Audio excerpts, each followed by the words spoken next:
Hi friends, Visha's கிச்சனில் இன்றைக்கி சூப்பரான ஒரு ஸ்வீட் ரெசிபி தான் பார்க்க போகிறோம். கருப்பு கவுனி பாயசம் எப்படி செய்யலான்னு பார்க்கலாமா? இதுக்கு கருப்பு கவுனி ரவை எடுத்துகிட்ருக்கேன். இது எல்லா ஷாப்ஸ்லேயும் கிடைக்குது. அப்படி இல்லைன்னா இது எப்படி வீட்லேயே செய்கிறதுன்றது இன்னொரு வீடியோ நான் போடுறேன். இதுக்கு ஒரு கடாயில் நெய் 1 டேபிள் ஸ்பூன் போட்டுட்டு நெய் நல்லா மெல்ட் ஆனதுக்கப்புறம் முந்திரி, திராட்சை இது ரெண்டையும் நல்லா பொன்னிறமாக வறுத்து எடுத்துக்கோங்க.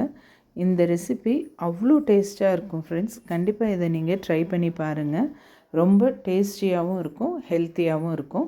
இது நல்லா பொன்னிறமாக திராட்சையும் முந்திரியும் வறுபட்ட உடனே எடுத்து வச்சுட்டு அதே நெய்யில் நம்ம கருப்பு கவுனி ரவை அதை போட்டிருக்கோம். அதையும் போட்டு நல்ல பொன்னிறமாக அந்த ஸ்மெல் அதிலிருந்து போகணும். அந்தளவுக்கு கொஞ்சம் நல்லா வறுத்து எடுத்துக்கோங்க. பாருங்கள், நல்லா சூப்பராக வறுபட்டுருச்சு. இந்த அளவுக்கு வறுத்தா போதும். சுடு தண்ணி ஒரு கெட்டிலில் நான் போட்டு வச்சுருக்கேன். இது நீங்கள் வறுத்த உடனே பச்சை தண்ணி ஊற்றாமல் சுடு தண்ணி எடுத்து ஊற்றுனீங்கன்னா கரெக்டாக பதமாக வெந்து வரும்.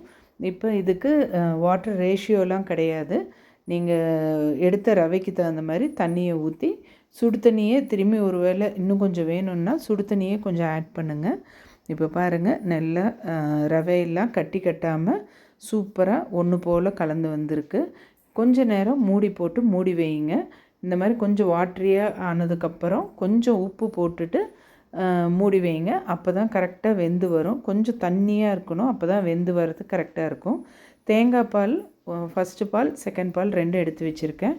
ஒரு 1/4 டம்ளர் பாசிப்பருப்பு அதை லைட்டாக வறுத்துட்டு அதை ஒரு 4 விசில் வச்சு எடுத்து வச்சுருக்கேன். இப்போ பாருங்கள் எவ்வளோ தண்ணியாக விட்டோம். இப்போ பாருங்கள் நல்லா கெட்டி ஆகிடுச்சு. இந்த மாதிரி ஸ்டேஜில் நம்ம ஒரு பொருளாக ஆட் பண்ணணும். இப்போ இது நல்லா வெந்துடுச்சு.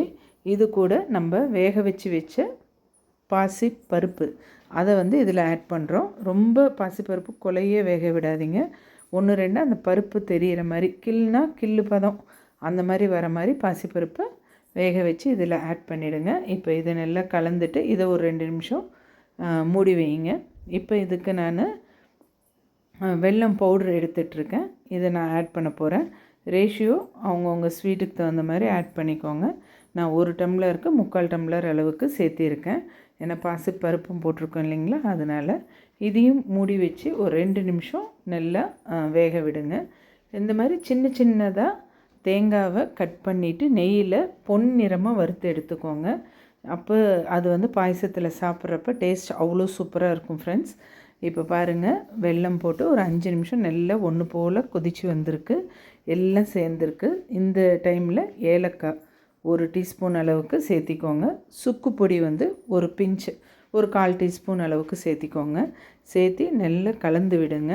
கலந்து விட்டுட்டு இந்த பொன்னிறமாக ஆன தேங்காய், முந்திரி, திராட்சை இது எல்லாமே இதில் ஆட் பண்ணிக்கோங்க. பண்ணிவிட்டு நல்லா கலந்து விடுங்க. இப்போ கேஸை ஆஃப் பண்ணிவிட்டு தேங்காய் பாலை ஆட் பண்ணுங்கள்.